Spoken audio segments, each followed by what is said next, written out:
से मैं अपनी बात शुरू करना चाहूंगा। एक बहुत अद्भुत व्यक्ति हुआ है। उस व्यक्ति का नाम था नसरुद्दीन, एक मुसलमान फकीर। एक दिन सांझ अपने घर के बाहर निकला था किन्हीं मित्रों से मिलने के लिए। द्वार पर ही बचपन का बिछड़ा हुआ एक साथी घोड़े पर से उतरा। 20 वर्षों बाद वो मित्र उसे मिला था। गले वे दोनों मिल गए, लेकिन नसरुद्दीन ने कहा कि तुम ठहरो घड़ी भर, मैं किन्हीं को वचन दिया हूं, उनसे मिलके अभी लौट आता हूं। दुर्भाग्य की वर्षों बाद तुम मिले हो और मुझे अभी घर से जाना पड़ेगा, लेकिन मैं जल्दी ही लौट आऊंगा। उस मित्र ने कहा, तुम्हें छोड़ने का मेरा मन नहीं, वर्षों बाद हम मिले हैं, उचित होगा कि मैं भी तुम्हारे साथ चलूं। रास्ते में तुम्हें देखूंगा भी, तुमसे बात भी कर लूंगा, लेकिन मेरे कपड़े सब धूल से भरे हैं। अच्छा होगा अगर तुम्हारे पास दूसरे कपड़े हो तो मुझे दे दो। फकीर ने एक कपड़ा की जोड़ी बादशाह ने उसे भेंट की थी। सुंदर कोट था, पगड़ी थी, जूते थे। वो अपने मित्र के लिए निकाल लाया। उसने उसे कभी पहना नहीं था। सोचा था कभी जरूरत पड़ेगी तो पहनूंगा। फिर फकीर था, वो कपड़े बादशाही थे, हिम्मत भी उसकी पहनने की पड़ी नहीं थी। मित्र ने जल्दी वे कपड़े पहन लिए। जब मित्र कपड़े पहन रहा था तब नसरुद्दीन को लगा कि ये तो भूल हो गई। इतने सुंदर कपड़े पहनकर वो मित्र तो एक सम्राट मालूम पड़ने लगा और नसरुद्दीन उसके सामने एक फकीर, एक भिखारी मालूम पड़ने लगा। रास्ते पर लोग मित्र की तरफ ही देखेंगे जिसके कपड़े अच्छे थे। लोग तो सिर्फ कपड़ों की तरफ ही देखते हैं और तो कुछ दिखाई नहीं पड़ता है। जिनके घर ले जाऊंगा वो भी मित्र को ही देखेंगे, क्योंकि हमारी आंखें इतनी अंधी हैं कि सिवाय कपड़ों के और कुछ भी नहीं देखती। उसके मन में बहुत पीड़ा होने लगी कि ये कपड़े पहना के मैंने भूल कर ली है। लेकिन फिर उसे ख्याल आया कि मेरा प्यारा मित्र है, वर्षों के बाद मिला है, क्या अपने कपड़े भी मैं उसको नहीं दे सकता हूं? इतना मीन, इतनी क्षुद्र मेरी वृत्ति है, क्या रखा है कपड़ों में?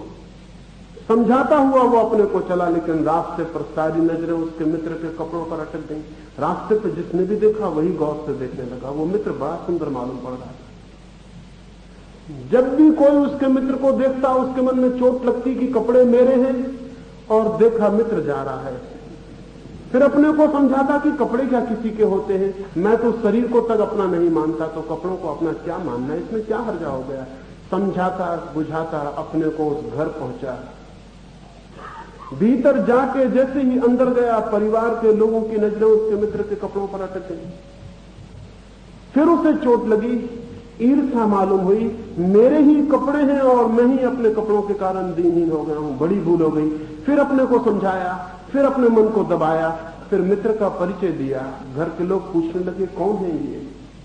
कहा, मेरे मित्र हैं बचपन के, बहुत अद्भुत व्यक्ति हैं, जमाल इनका नाम है।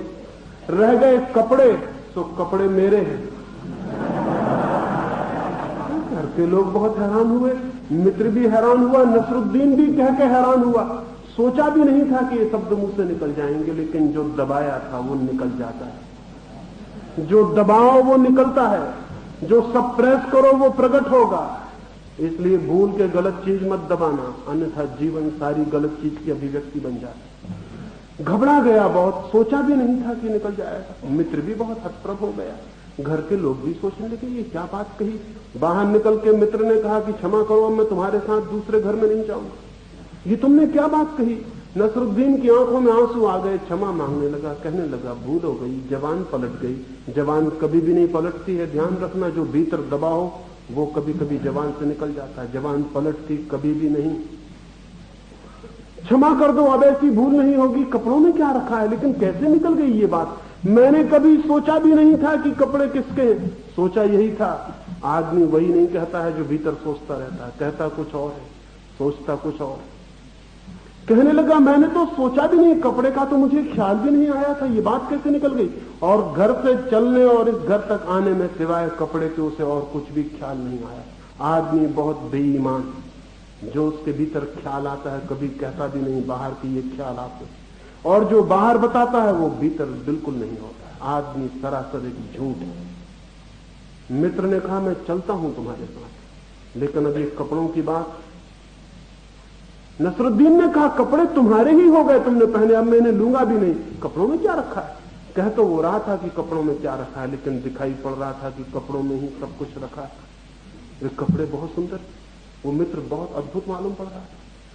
चले रास्ते पर नसरुद्दीन फिर अपने को समझाने लगा कि कपड़े दे ही दूंगा मित्र को, लेकिन जितना सोचता था उतना ही मन होता था, एक बार भी पहने नहीं, एक बार भी आंखें इन कपड़ों की लोगों की रुकी नहीं, कैसे दे दूंगा। लेकिन अपने को समझाया कि भूल हो गई, क्षमा में दे देना चाहिए, और अब कभी ये ख्याल भी नहीं लाऊंगा अपने मन में कि ये कपड़े मेरे हैं। दूसरे घर में पहुंचा, संभल के, संयम से। संयमी आदमी हमेशा खतरनाक होता है, क्योंकि संयम का मतलब होता है कि उसने कुछ भीतर दबा रखा है। सच्चा आदमी संयमी नहीं होता, सच्चा आदमी सिर्फ सच्चा होता है, उसके भीतर कुछ भी दबा नहीं होता। संयमी आदमी हमेशा झूठा होता है, जो ऊपर से दिखाई पड़ता है उससे ठीक उल्टा उसके भीतर दबा होता, उसी को दबाने की कोशिश में वो संयमी हो गया होता है। संयमी के भीतर हमेशा बारूद है, जिसमें कभी भी आग लग जाए तो बहुत खतरनाक है, और 24 घंटे दबाना पड़ता है। जो दबाया है उसे एक क्षण को भी फुर्सत दी, छुट्टी दी कि वो निकल के बाहर आ जाए। इसलिए संयमी आदमी को हॉलीडे कभी भी नहीं होता। 24 घंटे जब तक जागता है। हाँ, नींद में बड़ी गड़बड़ हो जाती, सपने में सब बदल जाता है। वो जिसको दबाया है वो नींद में प्रकट होने लगता है, क्योंकि नींद में संयम नहीं चलता। इसलिए संयमी आदमी नींद से डरते हैं, इसका पता है। संयमी आदमी कहते हैं कम सोना चाहिए, उसका और कोई कारण नहीं है। नींद तो परमात्मा का अद्भुत आशीर्वाद है, लेकिन संयमी डरता है, क्योंकि जो दबाया है वो नींद में धक्के मारता है, सपने बन के आता है। किसी तरह संयम साधना करके वो बेचारा नसरुद्दीन उस घर में घुसा, दबाए हुए है मन में वे कपड़े ही कपड़े, कपड़े ही कपड़े। कह रहा है कि मेरे नहीं है, अब तो मित्र के ही है, लेकिन जितना ये कह रहा है कि मेरे नहीं है, मित्र के ही, उतने ही वे कपड़े और भी मेरे मालूम पड़ रहे। मन को जिस बात के लिए इनकार करो, मन उसी की तरफ दौड़ने लगता है। इनकार करो और मन दौड़ता है। इनकार बुलावा है, मन में ना का मतलब हां होता है। मन में भीतर ना का मतलब हां होता है। जिस बात को तुमने कहा नहीं, मन कहेगा हां यही। कपड़े मेरे हैं, मन कहने लगा। कौन कहता है कपड़े मेरे नहीं? और नसरुद्दीन की ऊपर की बुद्धि समझाने लगी कि नहीं, कपड़े तो मैंने दे दिए मित्र के। जब वे भीतर गए तब नसरुद्दीन कोई समझ भी नहीं सकता था कि भीतर कपड़ों से लड़ रहा है। घर में जिसके पास ले गए थे पति मौजूद न था, सुंदर पत्नी मौजूद थी, उसकी आंखें एकदम कपड़ों पर अटक गई मित्र के। नसरुद्दीन को धक्का लगा, इस सुंदर स्त्री ने उसे भी कभी इतने प्रेम से नहीं देखा। पूछने लगी, कौन है ये, कौन व्यक्ति है ये, कभी देखा नहीं। नसरुद्दीन ने कहा मेरे मित्र हैं। हालांकि कह रहा था, मालूम पड़ रहा था कि मेरे शत्रु हैं। कह रहा था मेरे मित्र हैं, लेकिन लग रहा था कि मेरे शत्रु इस दुष्ट को कहां साथ ले आए। जो देखो वही उसको देख रहा, और पुरुषों के देखने तक गनीमत थी, सुंदर स्त्रियां भी उसी को देख रही, तो फिर बहुत मुसीबत हो गई। मेरे मित्र हैं, बचपन के साथी हैं, बहुत अच्छे आदमी हैं, रह गए कपड़े, कपड़े उन्हीं के हैं, मेरे नहीं हैं। लेकिन कपड़े अगर उन्हीं के हैं तो कहने की जरूरत क्या है। कह गया, तब पता चला कि फिर भूल हो गई। भूल का नियम है, भूल अतियों पर होती है, एक्सट्रीम पर होती है। एक एक्सट्रीम से बचो, दूसरी एक्सट्रीम पर हो जाती है। भूल का नियम है, घड़ी के पेंडुलम की तरह चलती है भूल। इस कोने से फिर ठीक दूसरे कोने पर जाती, बीच में नहीं रुकती भूल। भोग से जाएगी तो एकदम त्याग पे चली जाएगी। एक बेवकूफी छोटी, दूसरी बेवकूफी पे पहुंच जाएगी। भोजन, ज्यादा भोजन से बचेगी, उपवास, वो ज्यादा भोजन से भी बदतर, क्योंकि ज्यादा भोजन भी आदमी दिन में 2-1 बार कर सकता है, लेकिन उपवास करने वाला आदमी दिन भर मन ही मन में भोजन करता करना पड़ता, तो 24 घंटे भोजन करना पड़ता। एक भूल से आदमी का मन बचता है, और दूसरे भूल पर मन जो है वो एक्सट्रीम्स में, अतियों में डोलता है। एक भूल की थी कि कपड़े मेरे हैं, अब दूसरी भूल हो गई कि कपड़े उसी के हैं, लेकिन एम्फेटिकली जब इतने जोर से कोई कहे कि कपड़े उसी के हैं तो साफ हो जाता है कि कपड़े उसके नहीं। ये बड़े मजे की बात है। जोर से हमें वही बात कहनी पड़ती जो सच्ची नहीं होती। अगर तुम कहो कि मैं बहुत बहादुर आदमी हूं तो समझ लेना कि तुम पक्के नंबर 1 के कायर हो।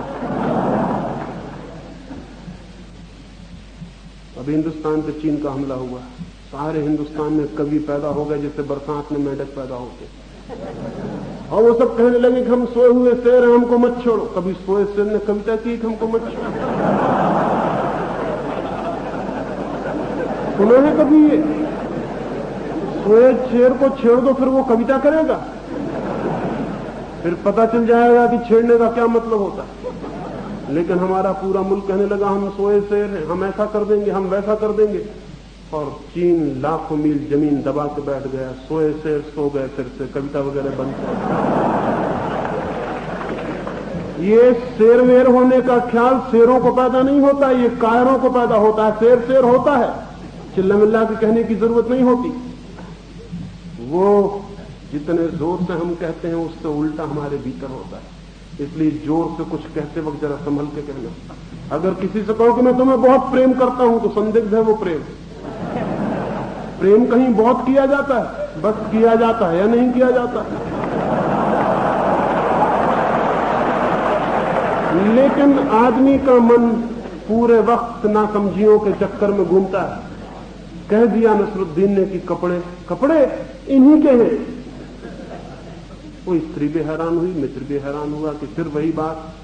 बाहर निकल कर उसने मतलब कहा क्षमा करो, अब मैं लौट जाता हूं, गलती हो गई, तुम्हारे साथ आया। क्या तुम्हें कपड़े ही कपड़े दिखाई पड़ रहे हैं? नसरुद्दीन ने कहा मैं भी नहीं समझता, आज तक जिंदगी में कपड़े मुझे दिखाई नहीं पड़े, ये पहले ही मौका है। क्या हो गया है मुझे? मेरे दिमाग में क्या गड़बड़ हो गई? लेकिन पहली भूल हो गई थी, उससे उल्टी भूल हो गई। अब कपड़ों की बात ही नहीं करूंगा, बस एक मित्र के घर और मिलने चलना है, फिर हम वापस लौट चलेंगे। और एक मौका मुझे और दो, नहीं तो जिंदगी भर के लिए अपराध मन में रहेगा कि मैंने मित्र के साथ कैसा व्यवहार किया। मित्र साथ जाने को राजी हो गया। सोचा अब और क्या करेगा, भूल बात खत्म हो गई है। 2 बातें हो सकती थी, दोनों हो गई हैं। लेकिन भूल करने वाले बड़े इन्वेंटिव होते हैं, पता है? नई भूलें ईजाद कर लेते जिनकी आपको पता भी ना हो। तीसरे मित्र के घर गए। अब की बार तो नसरुद्दीन अपनी छाती को दबाए पकड़े बैठा है कि कुछ भी हो जाए। लेकिन जितने जोर से किसी चीज को दबाओ वो उतने जोर ही मिलती है। जितने जोर से आप दबाते हो, जोर में जो ताकत आपकी लगती है वो उसी में चली जाती है जिसको आप दबाते हो। तो ताकत मिल गई उसे। अब वो दबा रहा है और पूरे वक्त पा रहा है कि मैं कमजोर पड़ता जा रहा हूं। वो कपड़े मजबूत हो जा। कपड़े जैसी चीज फिजूल इतनी मजबूत हो सकती कि नसरुद्दीन जैसा ताकतवर आदमी हारा जा रहा है उसके सामने। जो किसी चीज से नहीं हारा था, आज साधारण से कपड़े उसे हराए डालते हैं। वो अपनी पूरी ताकत लगा रहा है, लेकिन उसे पता नहीं है कि पूरी ताकत हम लगाते उसके खिलाफ है, जिससे हम भयभीत हो जाते हैं। और जिससे हम भयभीत हो जाते हैं उससे हम हार जाते हैं, उससे हम कभी नहीं जीत सकते। आदमी ताकत से नहीं जीतता, अभय से जीतता है, फियरलेसनेस से जीतता है। ताकत से कोई आदमी नहीं जीतता। बड़े से बड़ा ताकतवर हार जाएगा अगर भीतर फियर है। हम दूसरे से कभी नहीं हारते, अपने ही भय से हारते हैं। ये ध्यान रहे, कम से कम मानसिक जगत में तो ये पक्का है कि दूसरा हमें कभी नहीं हराता, हमारा भय ही हमें हरा देता है। वो जितना भयभीत हो रहा है उतनी ताकत लगा रहा है, वो जितनी ताकत लगा रहा है उतना भयभीत हुआ जा रहा है, क्योंकि कपड़े छूटते नहीं, पीछे वो चक्कर काट रहे हैं। तीसरे मकान के भीतर घुसा है वो आदमी, होश में नहीं है, वो बेहोश है। उसे न दीवारें दिख रही, न घर के लोग दिखाई पड़ रहे हैं, उसे वो कोट पगड़ी वही दिखाई पड़ रहा है। मित्र भी खो गया है, बस कपड़े हैं और वो है और वो लड़ रहा है। ऊपर से किसी को पता नहीं। जिस घर में गया फिर आंखें टिक गई वहीं उसके मित्रों के कपड़ों पर। पूछा कौन है ये? अब वो बुखार में है, अब वो नसरुद्दीन होश में नहीं, अब वो फीवर में। दमन करने वाले लोग हमेशा बुखार में जीते, कभी शांत नहीं होते।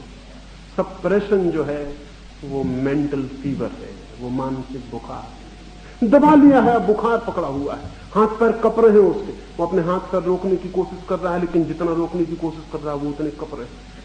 उसने कहा कौन है ये? अब उसे खुद भी याद नहीं आ रहा है कि कौन है ये। सिर्फ कपड़े हैं, सिर्फ कपड़े हैं, सिर्फ कपड़े हैं, यही मालूम पड़ रहा है। लेकिन कहता है कि नहीं, जिसे बहुत मुश्किल पड़ रहा है उसे याद करने। कहा मेरे मित्र है, नाम है फला फला। रह गए कपड़े, सो कपड़े की बात ही नहीं करनी है, किसी के भी हो, कपड़े की बात ही नहीं उठानी। लेकिन बात उठ गई। जिसकी बात ना उठानी हो उसी की बात ज्यादा उठती है, जिसकी बात न उठानी हो उसी की बात ज्यादा उठती है। ये छोटी सी कहानी क्यों मैंने कही? सेक्स की बात नहीं उठानी है और उसकी ही बात 24 घंटे उठती है। नहीं किसी से बात करनी, लेकिन अपने से ही बात चलती। मत करो दूसरे से, तो खुद ही से करनी पड़ेगी बात। और दूसरे से बात करने में राहत भी मिल सकती है। खुद से बात करने में कोई रास्ते ही नहीं है, कोल्हू के बैल की चले अपने भीतर ही घूमते रहो। सेक्स की बात नहीं करनी, टैबू, उसकी बात नहीं करनी, उसकी बात ही नहीं उठानी। मां अपने बेटे के सामने नहीं उठाती, बेटा अपने बाप के सामने नहीं उठाता, मित्र मित्र के सामने नहीं उठाते। उठानी नहीं है बात। जो उठाते हैं वो अशिष्ट, और 24 घंटे वही बात चलती है, सबके मन में वही चलता है। ये सेक्स इतना महत्वपूर्ण नहीं है जितना कि बात ना उठाने से महत्वपूर्ण हो गया है। ये सेक्स बिल्कुल महत्वपूर्ण नहीं है जितना कि हम समझ रहे हैं। लेकिन किसी भी व्यर्थ की बात को उठाना बंद कर दो, वो सबसे ज्यादा महत्वपूर्ण हो जाएगी। इस दरवाजे पे एक तख्ती लगा दो कि यहां झांकना मना है, और यहां झांकना बड़ा महत्वपूर्ण हो जाएगा। फिर चाहे आपकी यूनिवर्सिटी में कुछ भी हो रहा हो, आइंस्टीन आके गणित पे भाषण दे रहे हो, बेकार है वो। ये तख्ती महत्वपूर्ण है, यहीं झांकने की जरूरत हो जाएगी। हर विद्यार्थी यहीं चक्कर लगाने लगता। लड़के जरा जोर से लगाएंगे, लड़के जरा धीरे, बाकी चक्कर लगाएंगे। कोई बुनियादी फर्क नहीं है आदमी आदमी में। उनके मन में भी होगा कि क्या है इस तख्ती के भीतर। ये तख्ती एकदम अर्थ ले लेगी। हाँ, कुछ जो अच्छे लड़के लड़कियां नहीं हैं, वो आके सीधा देख के झांकने लगेंगे। वो बदनामी उठाएंगे कि अच्छे लोग नहीं है, तख्ती जहां लगी थी कि नहीं झांकना है, ये वहीं झांक रहे थे। जो भद्र हैं, सज्जन हैं, अच्छे घर के हैं, इस तरह के वहम जिनके दिमाग में है, वो इधर से तिरछी आंखें किए हुए निकल जाएंगे। आंखें तिरछी रहेंगी, दिखाई तख्ती ही पड़ेगी वहां से। और तिरछी आंखों से जो चीज दिखाई पड़ती वो बहुत खतरनाक होती है। दिखाई भी नहीं पड़ती और दिखाई भी पड़ती है, देख भी नहीं पाते, मन में भाव भी रह जाता है देखना था। फिर वो जो पीड़ित जन यहां से तिरछे तिरछे निकल जाएंगे, वो इसका बदला लेंगे किससे? जो झांक रहे थे उनसे। गालियां देंगे उनको कि बुरे लोग हैं, अशिष्ट हैं, सज्जन नहीं है, असाधु हैं। ये किससे बदला ले रहे हैं? वो इस तरह मन को सांत्वना, कंसोलेशन जुटा रहे हैं कि हम अच्छे आदमी हैं इसलिए हमने झांक कर नहीं देखा। लेकिन झांक के देखना तो जरूर था, वो मन कहे चला जाएगा। सांझ होते होते, अंधेरा गिरते गिरते वो आएंगे, क्लास में बैठ के पढ़ेंगे, तब भी तख्ती दिखाई पड़ेगी, किताब नहीं। लेबोरेटरी में एक्सपेरिमेंट करते होंगे और तख्ती बीच बीच में आ जाएगी। सांझ तक वो आ जाएंगे, आना पड़ेगा। आदमी के मन के नियम हैं, इन नियमों का उल्टा नहीं हो सकता। हाँ, कुछ बहुत ही कमजोर होंगे, वो शायद नहीं आ पाए, तो रात सपने में उनको आना पड़ेगा। मन के नियम अपवाद नहीं मानते हैं, वहां एक्सेप्शन नहीं होता। जगत के किसी नियम में कोई अपवाद नहीं होता। जगत के नियम अत्यंत वैज्ञानिक, मन के नियम भी उतने ही वैज्ञानिक। ये जो सेक्स इतना महत्वपूर्ण हो गया है, ये वर्जना के कारण। वर्जना की तख्ती लगी है, उस वर्जना के कारण इतना महत्वपूर्ण हो गया है कि सारे मन को घेर लिया, सारे मन को, सारा मन सेक्स के इर्द गिर्द घूमने लगा है। वो फ्रायड ठीक कहता है कि मनुष्य का मन सेक्स के आसपास ही घूमता है, लेकिन वो ये गलत कहता है कि सेक्स बहुत महत्वपूर्ण है इसलिए घूमता है। नहीं, घूमने का कारण है वर्जना, इंकार, विरोध, निषेध। घूमने का कारण है हजारों साल की परंपरा, सेक्स को टैबू, वर्जित, निंदित, गर्हित सिद्ध करने वाली परंपरा। सेक्स को इतना महत्वपूर्ण बनाने वालों में साधु संतों महात्माओं का हाथ है। उन्होंने तख्तियां लटकाई हैं वर्जना की। ये बड़ा उल्टा मालूम पड़ेगा, लेकिन यही सत्य है और कहना जरूरी है। मनुष्य जाति को सेक्सुअलिटी की, कामुकता की तरफ ले जाने का काम महात्माओं ने ही किया है। जितने जोर से वर्जना लगाई है उन्होंने, आदमी उतने जोर से आतुर होकर भागने लगा है। इधर वर्जना लगा दी है, उसका परिणाम यह हुआ है कि सेक्स रग रग से फूट के निकल पड़ा है। कविता, थोड़ा खोजबीन करो, ऊपर की राख हटाओ, भीतर सेक्स मिलेगा। उपन्यास, कहानी, महान से महान साहित्यकार की जरा राख झाड़ो, भीतर सेक्स मिलेगा। चित्र देखो, मूर्ति देखो, सिनेमा देखो, और साधु संत इस वक्त सिनेमा के बहुत खिलाफ, और उन्हें पता नहीं कि सिनेमा नहीं था, तो भी आदमी यही करता था। कालिदास के ग्रंथ पढ़ो, कोई फिल्म इतनी अश्लील नहीं बन सकती जितने कालिदास के वचन। उठा के देखो पुराना साहित्य, पुरानी मूर्तियां देखो, पुराने मंदिर देखो, जो फिल्म में खुदा है वो पत्थरों में खुदा मिलेगा। लेकिन आंख नहीं खुलती हमारी, अंधे की तरह पीटे चले जाते हैं लकीरों को। सेक्स जब तक दमन किया जाएगा और जब तक स्वस्थ खुले आकाश में उसकी बात न होगी, और जब तक एक एक बच्चे के मन से वर्जना की तख्तीर नहीं हटेगी, तब तक दुनिया सेक्स के ऑब्सेशन से मुक्त नहीं हो सकती। तब तक सेक्स एक रोग की तरह आदमी को पकड़े रहेगा। वो कपड़े पहनेगा तो नजर सेक्स पर होगी, खाना खाएगा तो नजर सेक्स पे होगी, किताब पढ़ेगा तो नजर सेक्स पे होगी, गीत गाएगा तो नजर सेक्स पे होगी, संगीत सुनेगा तो नजर सेक्स पे होगी, नाचेगा तो नजर सेक्स पे होगी, सारी जिंदगी। अनतोले फ्रांस मर रहा था, मरते वक्त एक मित्र उसके पास गया और अनतोले जैसे अद्भुत साहित्यकार से उसने पूछा कि तुमसे मरते वक्त मैं ये पूछता हूं अनतोले, जिंदगी में सबसे महत्वपूर्ण क्या है? अनतोले ने कहा जरा पास आ जाओ, कान में ही बता सकता हूं। वो आसपास और लोग भी बैठे। मित्र पास आ गया, उसने सोचा कि अनतोले जैसा आदमी जो मकानों की चोटियों पर चढ़ के चिल्लाने का आदी है, जो उसे ठीक लगे कहता है, वो भी आज मरते वक्त इतना कमजोर हो गया कि जीवन की सबसे महत्वपूर्ण बात बताने को कहता है पास आ जाओ, कान में कहूंगा, सुनो धीरे से कान में। मित्र पास सरक आया, कान में अनातोले कान के पास ओंठ ले आया, लेकिन कुछ बोला नहीं। मित्र ने कहा बोलते नहीं। अनातोले ने कहा तुम समझ गए होगे, अब बोलने की क्या जरूरत है। ऐसा मजा। और मित्र समझ गया और तुम भी समझ गए, नहीं हंसते नहीं, समझ गए ना, बोलने की कोई जरूरत नहीं है। क्या पागलपन है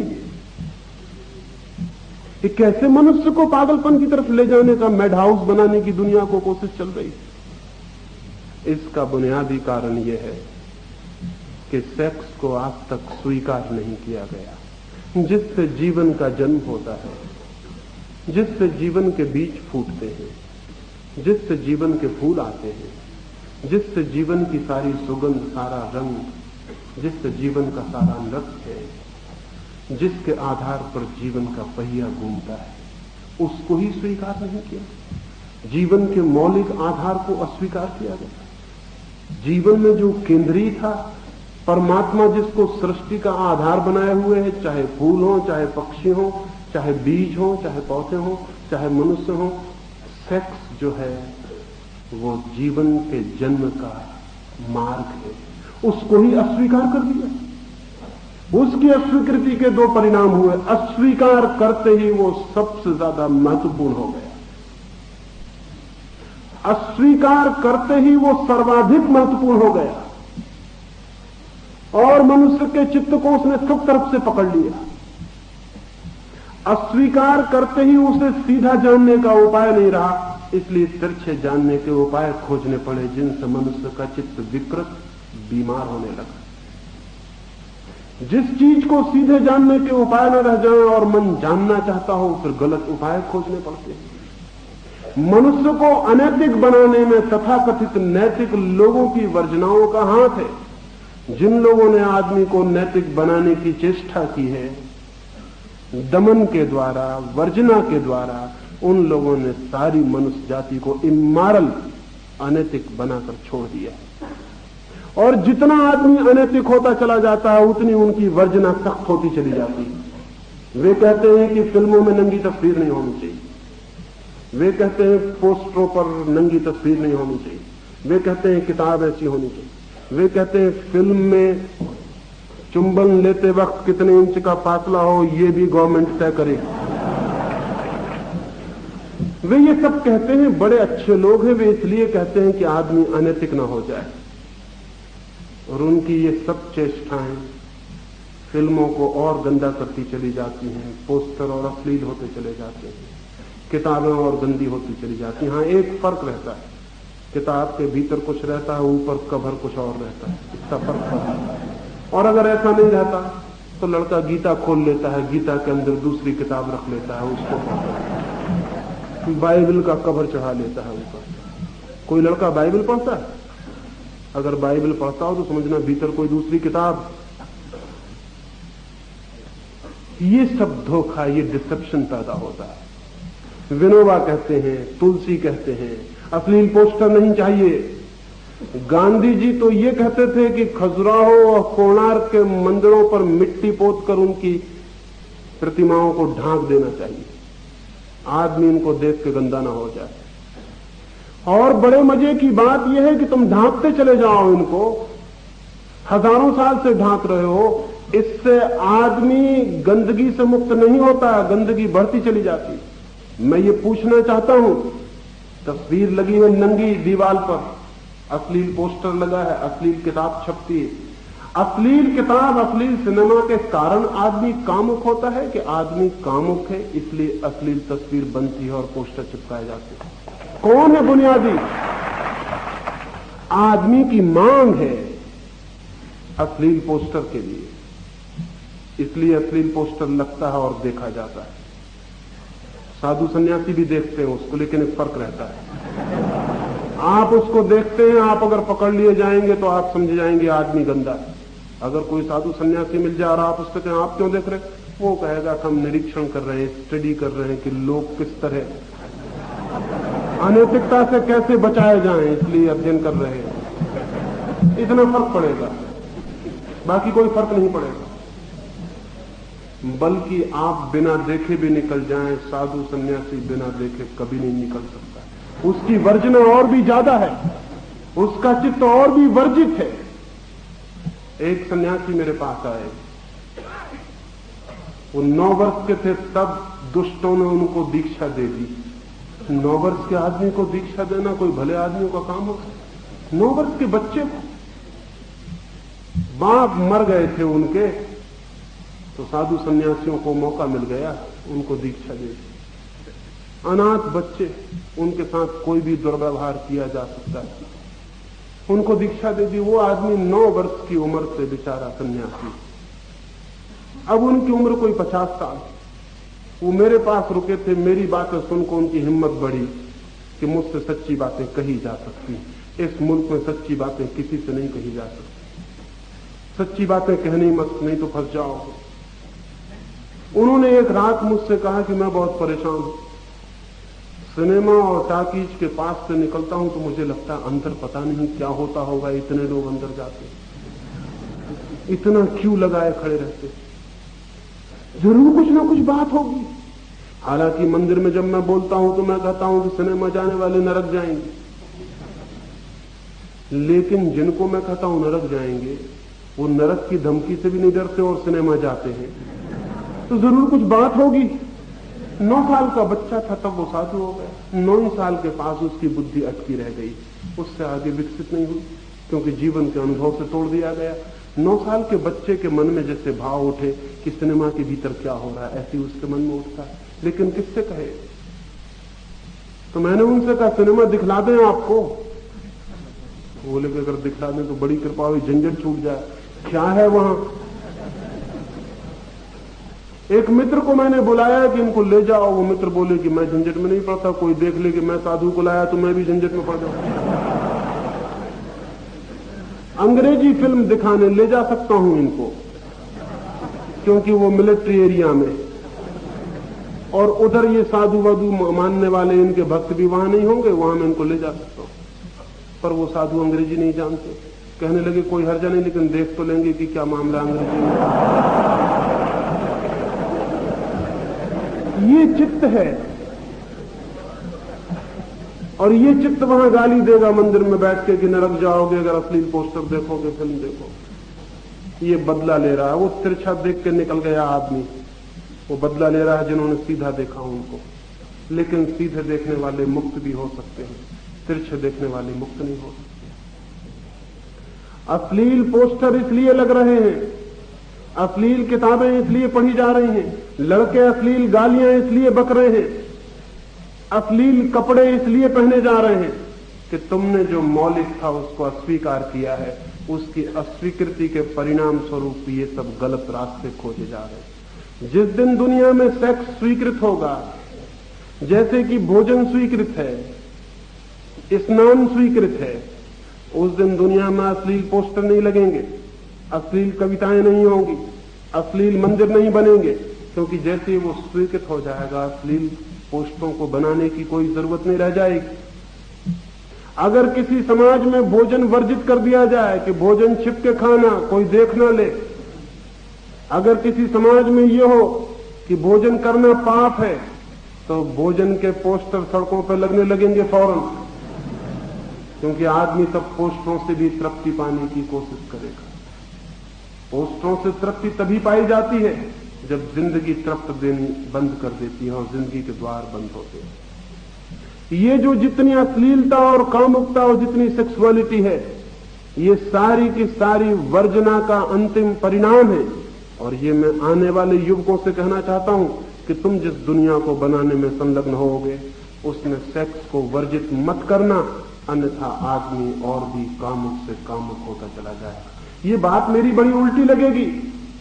मुझे तो लोग, अखबार वाले और नेतागण चिल्ला चिल्ला के घोषणा करते हैं कि मैं लोगों में काम का प्रचार कर रहा हूं। मैं लोगों को काम से मुक्त करना चाहता हूं, प्रचार वे कर रहे हैं।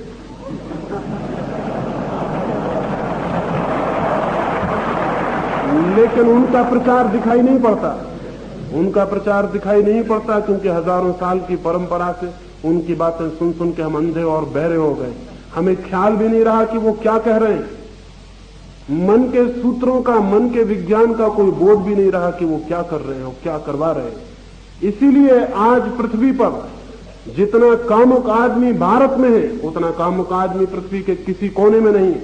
मेरे एक डॉक्टर मित्र इंग्लैंड एक मेडिकल कॉन्फ्रेंस में भाग लेने गए। हाइड पार्क में उनकी सभा होती थी, कोई 500 डॉक्टर इकट्ठे, बातचीत चलती थी, खाना पीना चलता था। लेकिन पास की एक बेंच पर एक युवक और एक युवती गले में हाथ डाले अत्यंत प्रेम में लीन, आंख बंद किए बैठे थे। मित्र के प्राणों में बेचैनी होगी, भारतीय प्राण चारों तरफ झांक झांक के। अब खाने में उनका मन न रहा, अब चर्चा में उनका रस न रहा। वो बार बार लौट लौट उस बेंच की तरफ देखने लगे और मन में सोचने लगे, पुलिस क्या कर रही है, इनको बंद क्यों नहीं करती? ये कैसा अश्लील देश है। ये लड़के और लड़की आंख बंद किए चुपचाप 500 लोगों की भीड़ के पास ही बेंच पर बैठे हुए प्रेम प्रकट कर रहे हैं। ये क्या हो रहा, ये बर्दाश्त के बाहर है, पुलिस क्या कर रही? बार बार वहां देखने का मन। पड़ोस के डॉक्टर ने, एक ऑस्ट्रेलियन डॉक्टर ने उनको हाथ से इशारा किया और कहा वहां बार बार मत देखिए, नहीं पुलिस वाला आपको आके उठा के ले जाए।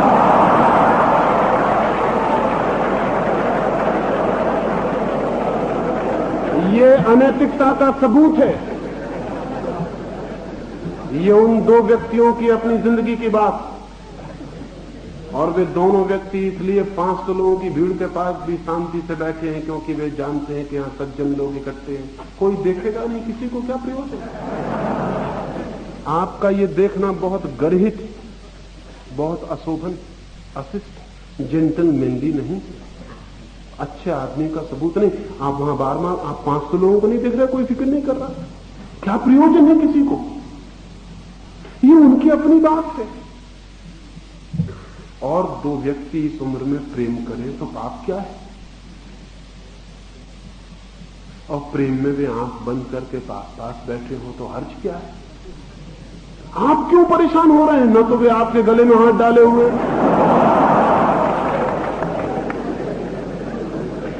वो मित्र मुझसे लौट के कहने लगे कि मैं इतना घबरा गया कि ये कैसे लोग हैं।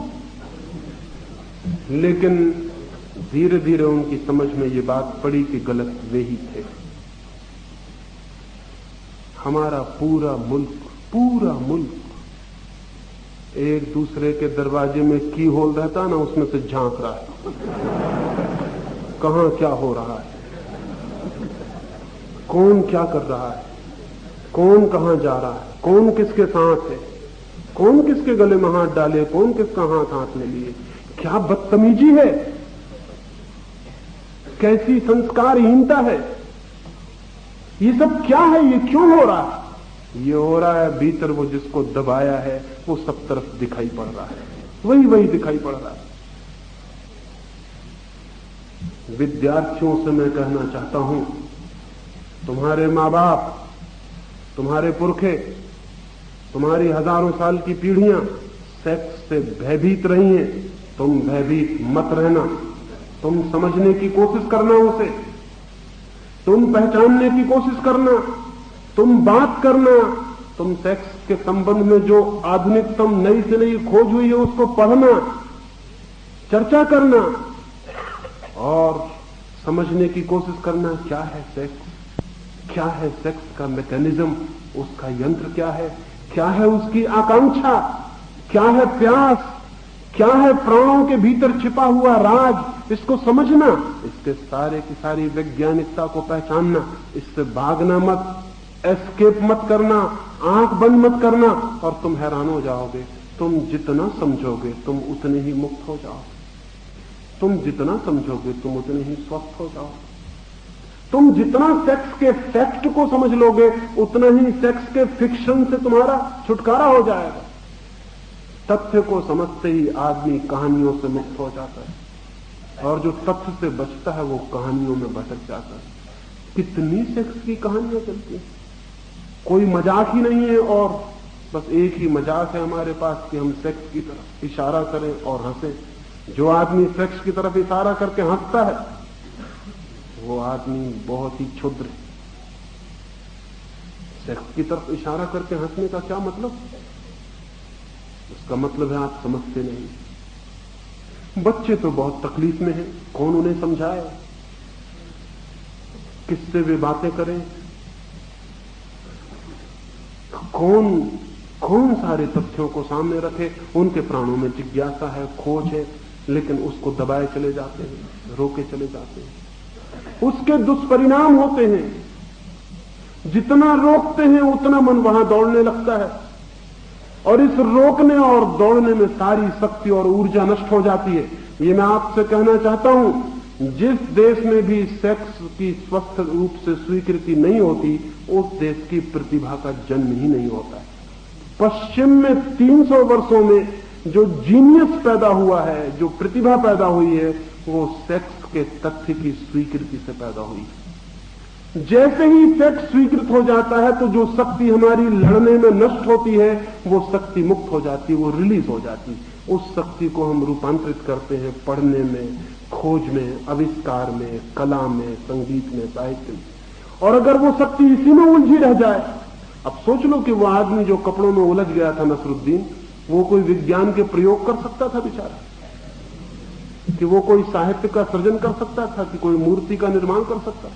वो कुछ भी करता, कपड़े ही कपड़े चारों तरफ घूमते रहते। भारत के युवक के चारों तरफ सेक्स घूमता रहता है पूरे वक्त, और इस घूमने के कारण उसकी सारी शक्ति इसी में लीन और नष्ट हो जाती है। जब तक भारत के युवक की सेक्स के इस रोग से मुक्ति नहीं होती, तब तक भारत के युवक की प्रतिभा का जन्म नहीं हो सकता है।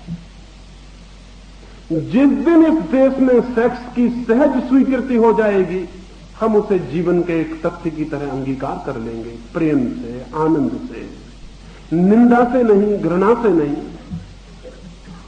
और निंदा घृणा का कोई कारण नहीं है, वो जीवन का अद्भुत रहस्य है, वो जीवन की अद्भुत मिस्ट्री है। उससे कोई घबराने की, भागने की जरूरत नहीं। जिस दिन हम इसे स्वीकार कर लेंगे, उस दिन इतनी बड़ी ऊर्जा मुक्त होगी भारत में कि हम आइंस्टीन पैदा कर सकते हैं, हम न्यूटन भी पैदा करेंगे, हम भी चांद तारों की यात्रा करेंगे। लेकिन अभी हम कैसे करें? लड़के लड़कियों के स्कर्ट के आसपास परिभ्रमण करें कि चांद तारों पर जाएं? लड़कियां 24 घंटे अपने कपड़ों को चुस्त से चुस्त करने की कोशिश करें कि चांद तारों का विचार करें? ये नहीं हो सकता। ये सब सेक्सुअलिटी के रूप है, लेकिन हमें दिखाई नहीं पड़ते। कपड़ों का चुस्त चुस्त होते चले जाना सेक्सुअलिटी का रूप है। हम शरीर को नंगा देखना और दिखाना चाहते हैं,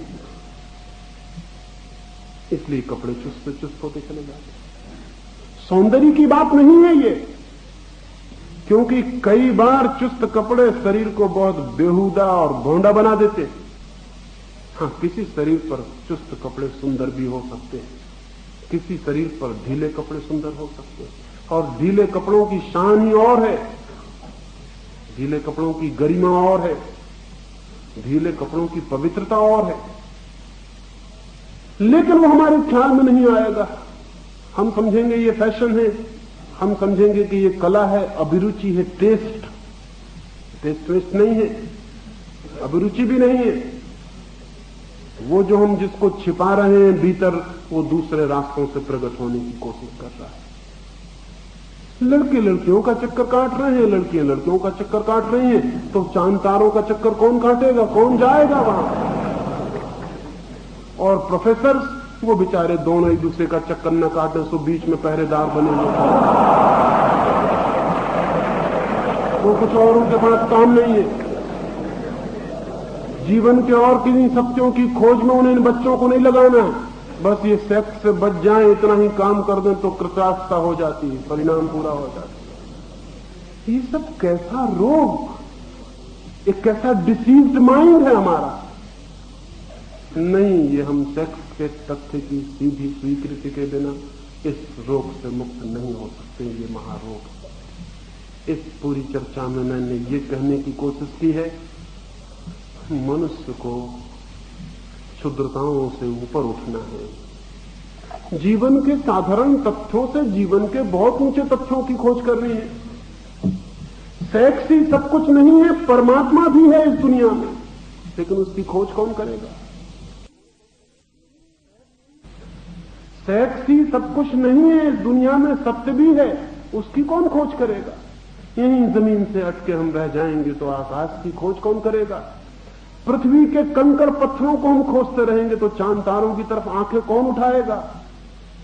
पता भी नहीं होगा उनको जिन्होंने पृथ्वी की ही तरफ आंख लगा के जिंदगी गुजार दी, उन्हें पता भी नहीं चलेगा कि आकाश में तारे भी, आकाश गंगाती है, रात के सन्नाटे में मौन सन्नाटा भी है आकाश का। वो बेचारे कंकड़ पत्थर बीनने वाले लोग, उन्हें कैसे पता चलेगा कि और आकाश भी है? और अगर कभी कोई उनसे कहेगा कि आकाश भी है जहां चमकते हुए तारे हैं, वो कहेंगे सब झूठी बातचीत, सब कल्पना है, पत्थर ही पत्थर है। कभी रंगीन पत्थर भी होते हैं, कभी गैर रंगीन पत्थर भी होते, बस इतनी ही जिंदगी है। नहीं, पृथ्वी से मुक्त होना है कि आकाश दिखाई पड़ सके, शरीर से मुक्त होना है कि आत्मा दिखाई पड़ सके, और सेक्स से मुक्त होना है ताकि समाधि तक मनुष्य पहुंच सके। लेकिन उस तक हम नहीं पहुंच सकेंगे अगर हम सेक्स से बंधे रह जाते। और सेक्स से हम बंध गए हैं क्योंकि हम सेक्स से लड़ रहे हैं। लड़ाई बांध देती है, समझ मुक्त करती है। अंडरस्टैंडिंग चाहिए। समझो, सेक्स के पूरे रहस्य को समझो, बात करो, विचार करो, मुल्क में हवा पैदा करो कि हम इसे छिपाएंगे नहीं, समझेंगे। अपने पिता से बात करो, अपनी मां से बात करो, वो बहुत घबराएंगे। अपने प्रोफेसर से बात करो, अपने कुलपति को पकड़ो और कहो कि हमें समझाओ, जिंदगी के सवाल हैं ये। वो भागेंगे क्योंकि वो डरे हुए लोग हैं, डरी हुई पीढ़ी से आए हैं। उनको पता भी नहीं कि जिंदगी बदल गई है, अब डर से काम नहीं चलेगा। जिंदगी का एनकाउंटर चाहिए, मुकाबला चाहिए। जिंदगी को लड़ने और समझने की तैयारी करो। मित्रों का सहयोग लो, शिक्षकों का सहयोग लो, माँ बाप का सहयोग लो। वो माँ गलत है जो अपनी बेटी को और अपने बेटे को वो सारे राज नहीं बता जाती जो उसने जाने, क्योंकि उसके बताने से बेटे और उसकी बेटियां भूलों से बच सकेंगी। उसके न बताने से उनसे भी उन्हीं भूलों की दोहरने की संभावना है जो उसने खुद की होंगी।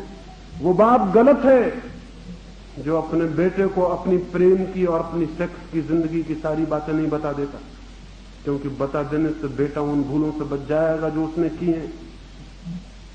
शायद बेटा ज्यादा स्वस्थ हो सकेगा।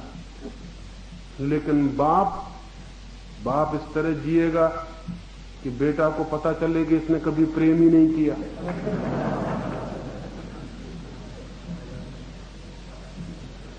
वो इस तरह खड़ा रहेगा, आंखें पत्थर की बना के, कि इसकी जिंदगी में कभी कोई औरत इसे अच्छी ही नहीं लगी। ये सब झूठ है, ये सरासर झूठ है। तुम्हारे बाप ने भी प्रेम किया है, उनके बाप ने भी प्रेम किया था। सब बाप प्रेम करते रहे हैं, लेकिन सब बाप धोखा देते रहे। तुम भी प्रेम करोगे और बाप बन के धोखा दोगे। ये धोखे की दुनिया अच्छी नहीं है। चीजें साफ और सीधी होनी चाहिए। जो बाप ने अनुभव किया है वो बेटे को दे जाए, जो मां ने अनुभव किया है वो बेटे को दे जाए। जो ईर्ष्याएं उसने अनुभव की हैं, जो प्रेम अनुभव किए हैं, जो गलतियां उसने की हैं, जिन गलत रास्तों पर वो भटकी है और बर्मी है, उन सारी कथा को अपने बच्चों को जो नहीं दे जाते हैं, वो बच्चों का हित नहीं करते, तो शायद दुनिया ज्यादा साफ होगी। हम दूसरी चीजों के संबंध में साफ हो गए। अगर केमिस्ट्री के संबंध में कोई बात जाननी हो तो सब साफ है, फिजिक्स के संबंध में कोई बात जाननी हो सब साफ है, भूगोल के बाबत जाननी हो कि टिम्बकटू कहां है, कुस्तुनतुनिया कहां है, सब साफ है, नक्शा बना हुआ है। आदमी के बाबत कुछ भी साफ नहीं है, कहीं कोई नक्शा नहीं। आदमी के बाबत सब झूठ है। इसलिए दुनिया सब तरह से विकसित हो रही, सिर्फ आदमी विकसित नहीं हो रहा है। आदमी के संबंध में भी जिस दिन साइंटिफिक एटीट्यूड, चीजें साफ साफ देखने की हिम्मत हम जुटा लेंगे, उस दिन आदमी का भी विकास निश्चित है। ये थोड़ी सी बातें मैंने कही, मेरी बातों को सोचना, मान लेने की कोई जरूरत नहीं है, क्योंकि हो सकता है जो मैं कहूं बिल्कुल गलत हो। सोचना, समझना, कोशिश करना। हो सकता है कोई सत्य तुम्हें दिखाई पड़े, जो सत्य तुम्हें दिखाई पड़ जाएगा वो तुम्हारे जीवन में प्रकाश का दिया बन जाता है। मेरी बातों को इतने प्रेम और शांति से सुना, उससे बहुत अनुग्रहित हूं, और अंत में तुम सबके भीतर बैठे परमात्मा को प्रणाम करता हूं। मेरे प्रणाम स्वीकार करता हूं।